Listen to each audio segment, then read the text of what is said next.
Thank you for joining us on Business Now. I am Samuel Okata.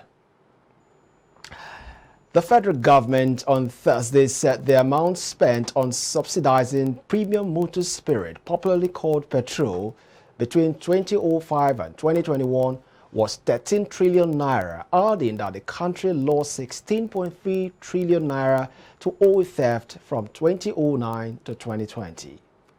It disclosed this in Abuja through the Nigeria Extractive Industries Transparency Initiative at a policy dialogue on oil swap co-hosted by the N Group and Policy Alert, an indigenous civil society organization with support from the opening extractives.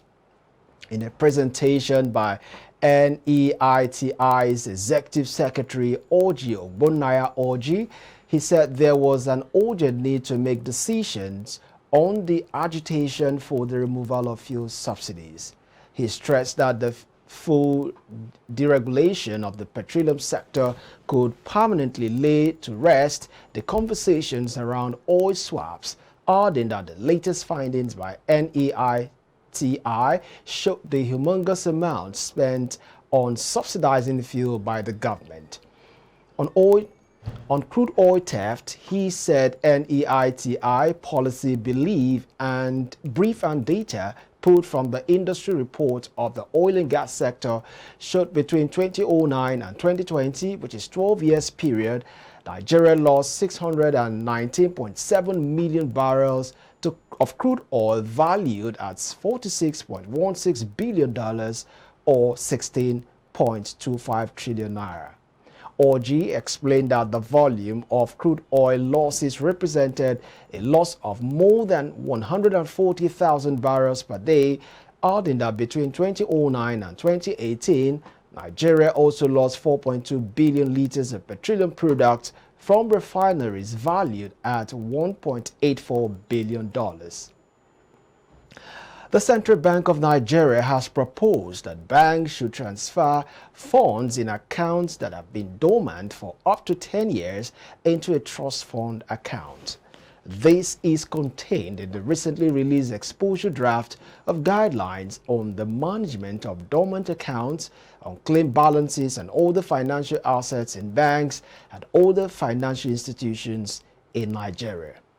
A circular compiled accompanying the exposure draft stated that the guidelines was in response to requests from banks and other stakeholders for the CBN to clarify the procedure for the management of dormant and inactive accounts by banks in the country. The circular, which was signed by the Director of Financial Policy and Regulation Department of the Apex Bank, Chibuzo Efobi, also called for input, which should be sent within 3 weeks. The draft states that banks and other financial institutions are expected to transfer all unclaimed funds into an unclaimed balances trust fund pool account, which will be domiciled at the CBN. The Apex Bank said the balances would be invested in government securities like treasury bills and would be returned to the beneficiaries not later than 10 days of notice. The Nigerian Sovereign Investment Authority grew its net asset by 10.5% to 1.02 trillion naira in 2022 from 919.73 billion naira in 2021. The Sovereign Wealth Fund manager disclosed that earnings from the interest income, infrastructure business revenue, and fiduciary activities management fees increased by 34.5%, which amounted to 15.7 billion naira year-on-year growth. The NSIA, in an investment institution of the Federation set up to manage funds in excess of budgeted hydrocarbon revenues, and as part of its mandate operates the Stabilization Fund, the Future Generation Fund, and the Nigerian Infrastructure Fund. Presenting the 2022 audited financial statements to the Bureau chiefs and financial correspondents in Abuja on Thursday, the first under the new management of the authority since assuming office. The Managing Director and Chief Executive Officer, NSIA, Aminu Umar Sadiq, explained that the organization had attracted $500 million foreign direct investments into the country and also invested $500 million in domestic infrastructure. Among other things, the NSIA developed or co-developed over 10 institutions and platforms to improve the financial market ecosystem. Omar Sadiq, who disclosed that it also invested in over 80% of locally owned and run private equity funds, explained that the NSIA's total comprehensive income closed at 96.96 billion naira in 2022, a decline of 34.0% relative to 147.98 billion naira in 2021.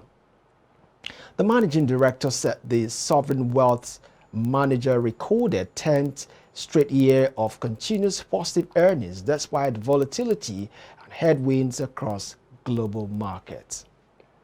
The Securities and Exchange Commission says the redesigned electronic dividend mandate management system platform will be inaugurated on July 31st. The Director General of the Securities and Exchange Commission, Mr. Lamido Yuguda, said that this at the fourth quarter post-Capital Market Committee media briefing in Abuja on Thursday. The EDMMS portal utilizes the Nigeria Interbank Settlement System PLC robust document management system, to which completed e-dividend mandate forms filled by the investor could be uploaded. Yuguda said that the NIBSS would be responsible for hosting and disseminating a comprehensive e-dividend form, which registrars would validate them as part of the dividend payment process. He said that the Commission would continue to pursue initiatives that will tackle unclaimed dividends in the market. The Director General said the Technical Committee on the Commodities Trading Ecosystem collaborated with various commodities exchanges like the National Issuance Commission, the regulator of the issuance industry. He said the aim was to explore ways of deepening the market by encouraging the involvement of issuance companies and expanding issuance coverage for the commodities trading value chain. A trade partnership between the UK and Nigerian businesses will be at the front burner when the Nigerian-British Chambers of Commerce embarks on its trade mission to the United Kingdom next month. The Vice President and Chairman of the Trade and Investment Committee of the Chamber, Akin Osutoki, stated this during a press conference on Thursday in Lagos to herald the trade mission, which has been built to promote ease of doing business in Nigeria to attract foreign investors. Osutoki said engagement with Nigerians in the diaspora, business leaders in the UK, trade-related government officials, and UK-based chambers of commerce will be the focus of the mission. He said the whole idea is to create a relationship that will attract foreign investors to come in and see what Nigeria has. According to him, other objectives of the mission include providing a platform for business-to-business networking, providing access to British companies and businessmen wishing to invest in Nigeria, and those with interest in seeking representatives and partnership in Nigeria. He added that it would also help change the Nigerian narrative and offer a new face of the country's private sector by presenting a high-level delegation of business leaders from Nigeria.